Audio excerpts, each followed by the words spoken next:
trong phơi phiên an mê nế haมีรสជាតិឆ្ងាញ់រៀបចំមានសោភ័ណភាពល្អលើកិត្តិយសម្ចាស់កម្មវិធីមានសុវត្ថិភាពខ្ពស់ដល់ភ្ញៀវកិត្តិយស 100% សូមឆាតចូលเพจភិងអាន Grocery Shop ឥឡូវនេះឬទំនាក់ទំនងតាមលេខទូរស័ព្ទខាងលើជាដំបូងនាងខ្ញុំសូមថ្លែងអំណរគុណដល់អតិថិជនដែលបានកក់ជាមួយនឹងឈុតកម្មវិធី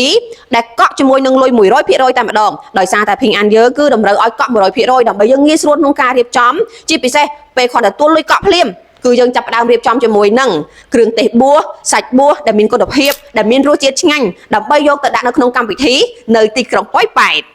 ជាដំបូងគឺយើងចេញដំណើរទៅរៀបចំជាមួយនឹងអាហារសុខភាពហើយយើងក៏បានឆ្លងកាត់ជាមួយនឹងខេត្តបន្ទាយមានជ័យដែលសារខេត្តបន្ទាយមានជ័យហ្នឹងគឺជាទីកន្លែងចំណតមួយជាកន្លែងកំណើតរបស់នាងខ្ញុំផ្ទាល់អញ្ចឹងយើងបានចូលដល់បន្ទាយមានជ័យយើងចាប់ផ្ដើម